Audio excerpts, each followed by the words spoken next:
لای کچانی ئەفغانستان چوونە زانکۆ و پەیمانگەکان کۆتا قۆناغی خوێندن نییە بۆ ئەوان خوێندن لە دوای پۆلی شەشەمی بنەڕەتیەوە کۆتایی دێ چونکە بەپێی یاساکانی تالیبان کچان لە تەمەنی 13 ساڵیەوە بۆیان نییە بچنە قوتابخانە و بەردەوام بن لە خوێندن.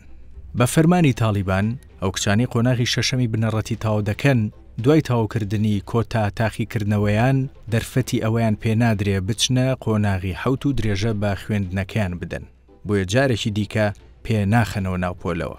لەبارەی کۆتا قۆناغی خوێندنیانەوە چەند کچێکی 13 ساڵ بە ئاژانسی هەواڵی ئەسۆشییتد پرێسیان گوتووە دڵتەنگن بەوەی ناتوانن داهاتوی خۆیان دیاری بکەن و لەسەر پێی خۆیان بوەستن.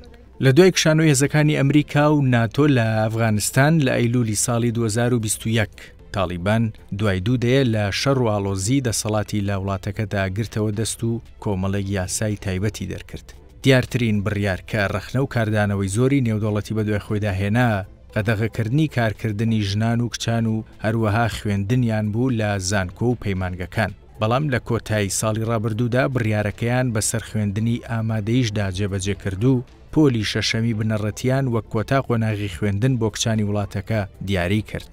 تالیبان کێشەی لەگەڵ خوێندنی ئاینیدا نییە. هەفتەی ڕابردوو وەزارەتی پەروەردەی ئەفغانستان ڕایگەیاند کچان و ژنان لە هەر تەمەنێکدا بن ڕێگەیان پێدەدرێت لە خوێندنگە ئاینیەکاندا بخوێنن. ئەمەش لە کاتێکدا هەمیشە لەو وڵاتەدا وا باو بووە کە کوڕان لە خوێندنگە ئاینیەکاندا بخوێنن.